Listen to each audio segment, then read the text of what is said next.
Hi guys, it's Aiden. Welcome back to my channel, or if this is the first video you're seeing of me, what's up? So today we're going to be continuing, I guess this is a series I have on my channel now. A couple weeks ago I did a video where I ranked Taylor Swift's The Tortured Poets Department. You guys really liked that video, and a lot of the comments on that video were basically asking me to rank other albums. And I figured, you know what, we should just go down the line. We started with Tortured Poets, which is her most recent album, and I figured we should just work our way through all the other albums. If you guys want that, I don't know, but today we're going to be ranking Midnights. Now, I have a lot to say about Midnights. Midnights is a very confusing album, I will say. I also want to clarify, I love Midnights so much. I think it's always changing, of course, but I do think Midnights is in my top 3, which is crazy. This is an album that with time has become just so much more interesting to me, and I feel like I understand it so much more. I remember when Midnights came out, I was so fucking confused. Literally had no idea what was going on, and I do think that that's kind of a universal feeling that a lot of people had when this album came out. I literally didn't understand what she was saying. Obviously, I liked the sound and the production of a lot of the songs, but for the most part, I did not feel connected to this album because I didn't understand anything that she was saying. I understood the concept where before this album came out, she basically said this was the story of 13 different sleepless nights throughout her life. And so I understood that, but when it came to hearing the songs, I couldn't have been more lost. I was so confused, which in retrospect, looking back, 2025 mindset, makes sense why it was very confusing because she was also confused. I really do see this album as honestly like a midlife crisis album. This album was essentially her trying to say that she was breaking up with this guy that she had been with for the last 5-6 years, but she couldn't say that, so she was hiding it under other things. We're gonna get into it. Sorry I'm making this intro kind of long, but we're gonna get into Midnights today. I really love this album. I hope you guys like this series, and I hope you like this video, and I hope that it's interesting to you, because if it is, then I will happily go through her entire other discography. Evermore, girl, I have a lot to say about that album. Oh my god, that's my second favorite album. Anyway, without further ado, let's just get into this video. So for this video, I made 6 different categories that all of these songs are going to fall into, so we're going to go over those really quickly. The very bottom category, fittingly I feel like, is called You're Losing Me. Self-explanatory. These songs they're losing me a little bit. I don't really get these songs. We'll talk about it though. The next category is The Plane Was Going Down. Saying it out loud sounds fucking stupid. I just figured this was a good title. I don't know, this is so stupid. I figured this was a good title for a category with songs that, you know, they're not my least favorite. They're not gonna go in the You're Losing Me category. The Plane Is Going Down. You know what I mean? If you get it, you get it. You don't, you don't. I don't know if I even get it, to be honest. So the next category is Hits Different. This one's also self-explanatory. These songs hit different, and I've always said that. The next category is Makes the Whole Place Shimmer. I Vowed I'd Always Be Yours. I don't know, I feel weird explaining these because I feel like they're kind of obvious, but anyway. And then the last category, the best tier songs, the best of the best. That's a real legacy. So let's get into it. Okay, track number 1, we have Lavender Haze. This is a song, as I was saying in the intro, a lot of this album has made a lot more sense to me with time. This song, I'm actually more confused on what it's about. I literally have no idea what the fuck this song is about. I'm so confused. When Midnights was about to come out, there was this infamous video that I think a lot of you, if you're big Swifties, you know I'm going to talk about. There was this infamous video of Taylor explaining what the song meant. And basically at the time, she was talking about how this song was basically her way of coming at the public for how obsessed they were with her relationship and how obsessed they were with trying to progress her relationship for her. How they were so obsessed with her trying to get married and trying to force her to settle down and get married and have kids. And she was basically being like, whoa, I don't want to do that. I just want to stay in the Lavender Haze. Basically, I interpreted in the beginning, I interpreted Lavender Haze as the honeymoon stage. She just wants to stay in that Lavender Haze. She doesn't want to do all that stuff. But, big fucking but, when her and Joe broke up, she infamously deleted that video. She deleted the video of her saying all that stuff. And it made me think, and I think it made a lot of us think, and now I'm left feeling really confused. I've seen a lot of people say that they think the song is about weed and smoking weed, so I don't know what that's about. I mean, I get it. I can't picture Taylor Swift smoking weed though. I wouldn't be surprised though. I literally am so confused on what the song is about. I have no idea. Honestly, that's neither here nor there though. I'm gonna put this in Makes the Whole Place Shimmer. I do like this song. It's not my favorite, but I do enjoy it. I'm just confused on what she's talking about though. If somebody wants to explain it to me what they think she's talking about, then please be my guest because I'm really confused. Next song we have Maroon. This is, I mean, fittingly going into That's a Real Fucking Legacy, but this is one of my favorites on the album. I think it's a lot of people's favorite. It's clearly Taylor's favorite. How many times did Taylor perform this song as a surprise song? I love this song. I love the production, and I will literally listen to this entire song. I mean, I love the whole song, but I will specifically listen to this entire song just to listen for the ending where she sings the chorus, but she sings it in her lower register. Oh, it's like a sexy, it's not, well, I don't know. It's kind of sexy to me. The sound of it, at least. This is a good example though of a song that when it came out, I was like, what the fuck fuck are you talking about? Like, literally, what is going on? Now I get it. Kind of. I'm still a little confused, but I do get it. Anyway, next song we have is Antihero. And are you guys gonna kill me if I put this in That's a Real Fucking Legacy? I'm sorry, I like to have a good time. A lot of people don't like this song. They think it's like super millennial, being like, it's me, hi, which I kind of understand. But it's fun, okay? God, can I not have a good time? Like, yes, I want to cry a lot of the time, but like, sometimes I like to have fun. Sometimes I just want a good old-fashioned Taylor Swift pop song, and this is that. This is honestly like the closest thing we've gotten to a big Taylor Swift pop song in a while, especially when Midnights came out, because when the Eras tour started, like Cruel Summer became like huge, but up until that point, like we hadn't really had like a massive Taylor Swift hit, which doesn't really matter because she's at the point in her career where that's not something she needs anymore. But I just like to have fun, and I love the production on this. I love the second verse. Did you hear my covert narcissism? I disguise as altruism. Like, please tell me what other pop artist can make a song like that. They couldn't, honestly, sorry. Next we have Snow on the Beach. Now, I didn't put the Snow on the Beach featuring more Lana Del Rey version also in this video because I'm just, in my head, it's the same fucking song. I'm also gonna put this in Makes the Whole Place Shimmer. It was elevated for me when we got more Lana Del Rey, so thank you for that. It was never one of my favorite songs. I do appreciate it. I love Lana Del Rey, so was very excited that this was a song. Yeah, this album was so confusing when it came out because I was like, I don't know what we're talking about. I don't know the storyline. But this song is cute. I'm gonna put it down, actually. Like, it's cute. It's just, I don't know. There's a lot of divas on this record, and that personally isn't one of my top divas. Speaking of divas, though, You're on Your Own, Kid.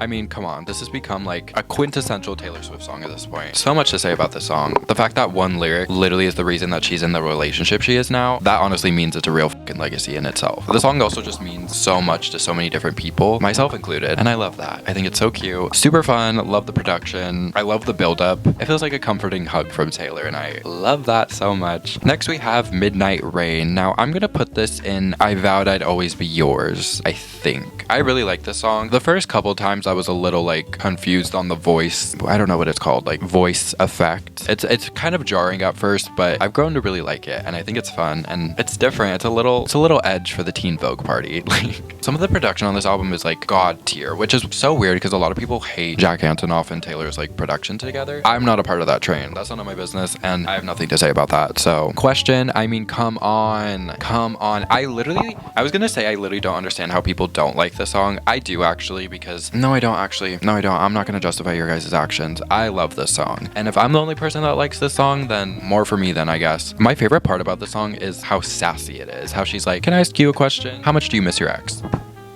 It's just a question. I'm just asking. Like, I'm just asking. Like, it's literally just a question. And oh my god, the bridge when she's like, does it feel like everything after me is just like second best? You know what I mean? Oh, you're still with her? That's nice. I'm sure that's what's suitable for you. It's so sassy, and that's my Taylor Swift. I love when Taylor Swift is a diva, because she is a diva. I love her. That's my girl. Vigilante shit. Now, I'm gonna put this in I Vowed I'd Always Be Yours. Wow, a lot of these songs are pretty high up here. I told you guys I really like this album. Here's the thing, I always really liked this song. I feel like a lot of people didn't until the tour performance came out, which like, I understandably so, but I always like this song. I think it's fun. I love vengeful Taylor Swift. I'm so excited for Reputation, the re-records, the vault tracks, just because I love vengeful Taylor Swift. Ooh, I love when when she gets in her mischievous bag and starts like coming for people. I could watch that all day. Bejeweled. Not to be so literal about it, but I'm gonna put it in Makes the Whole Place Shimmer. This song is really fun. It's just so crazy to me though when I listen to it. I'm like hearing the lyrics, and when I meet the band, they ask, do you have a man? I could still say, I don't remember. Like sassy Taylor Swift. I love sassy Taylor Swift. It's crazy, but it's also like kind of sad because she felt so trapped being in the relationship that she did, that when she was, you know, when she was meeting bands, meeting certain bands, possibly bands that happen to be 4 numbers. I don't know. It's none of my business. It's literally none of my business. I have nothing to say. God, the amount of money that I'd pay to ask Joe, what did you think when you heard the song? What did you think when you heard the lyric? And when I meet the band, they ask, do you have a man? And I still said, I don't remember. What did he think about that? Did he hear that and was like, wait, or did he just like not care? Honestly, probably didn't care. Anyway, next we have Labyrinth. Now, I don't know if you guys noticed, but I'm literally wearing my Labyrinth sweater. I'm gonna put this in I Vowed I'd Always Be Yours. The melody, I love, honestly, the melody, and I don't know what part of the song it is, like the pre-chorus or the first verse, second verse, third, I don't know music. I don't understand it. The melody in the beginning when she's talking about like being scared of elevators. That's like my favorite part of the song. It's so, I don't know what it is about that melody, but it's everything to me. This is another song though that I was so fucking confused about because again, the whole thing with Midnights that she kept saying was these are stories about 13 different, because at the time there were only 13 songs and then she put out more, clearly. But at the time she was saying these are 13 different songs about 13 different sleepless nights that she had. Essentially just saying these are songs about certain situations that have happened in my life that have kept me up till midnight or 3 a.m. or whatever it might be. And so hearing this song where she's saying she's falling in love again, I was like, girl, you've been in love for the last like 4 or 5 years, have you not? But then I was like, she said these are about different points in her life, so maybe that's it. But it just never like clicked with me. It never made sense to me, which now makes sense because I don't think it made sense to her either. But very beautiful song. I really like this song. Karma, I mean, honestly, this song didn't click with me until like recently, which is crazy because this album's been out for like over 2 years at this point. I always liked the song. I thought it was fun, but I never related to it. I didn't have anybody that I was really wanting karma to get them, and now I do. And now I get it. Oh boy, do I get it. I don't know. This song, like, I fucking love this song. It's literally become one of my favorites on this album. I just think it's so fun to like dance and sing along to. Like, I don't have to worry about karma getting my ass because I didn't do anything. But for you, ooh, karma's a relaxing thought. Aren't you envious that for you, it's not? I sit back and I chill and I do my own thing in my life and I don't have to worry about karma getting my ass. But you, ooh, you have to go about your day and your life worrying that karma is gonna get your ass. And oh, how sweet that is. Oh. Karma is my boyfriend. Karma is a god. Karma is a cat purring in my lap because it loves me. Oh, it loves me. A song of the century, honestly. Also, I love the bridge of this song where she's basically being like, ask me why I've been able to be as popular as I am and as good as I am and stay at the top for as long as I have. It's because I'm a good person and I have karma on my side. Okay, next up we have Sweet Nothing, and this is where you guys are gonna get mad at me. Okay.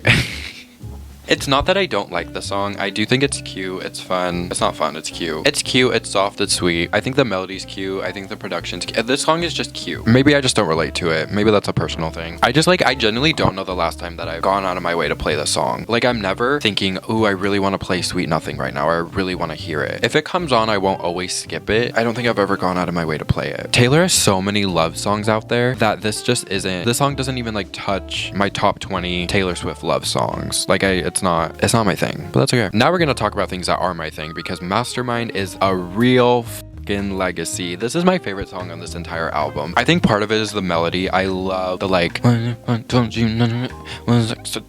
my head, the Recording Academy heard Mastermind and they were like, yeah, we need to give her album of the year. And honestly, yes, they should have. I also think the concept of the song is super cute. Like, this to me is a love song that I like. Is it a love song? Here's the thing with this album again, is I don't know what the fuck she's talking about. When I start to sit down and try to process what I think the song is about, and then I finally realize, oh, that's what the song is about, I then later find out that that's not actually what it's about. So honestly, I give up. To me, in my head, this is a love song, and it's a song about how nothing was accidental and how every single thing that has happened in her life with this person and how this person is now her person was all planned out by her because she is a mastermind. And if Taylor Swift says she's a mastermind, I believe her. Yeah, this is my favorite song of this entire album. It's also one of my favorite Taylor Swift songs of all time, so I'm right. Next we have The Great War. I'm sorry, this album is the best. We're putting it in That's a Real Fucking Legacy. The imagery in this song, don't even get me fucking started. I literally love it so much. Also, weirdly, a part of the song that really itches my brain is during the chorus when she's like, Taylor literally writing like the greatest lyrics of all time, and I'm like, my favorite part is the but it is.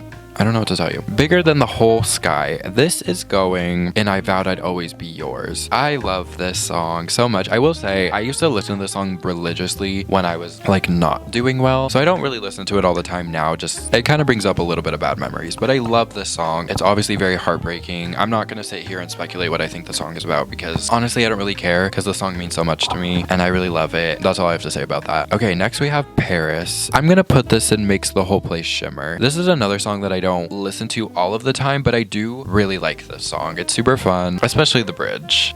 Like, come on. Yeah, I don't really have all that much to say about this song. High Infidelity.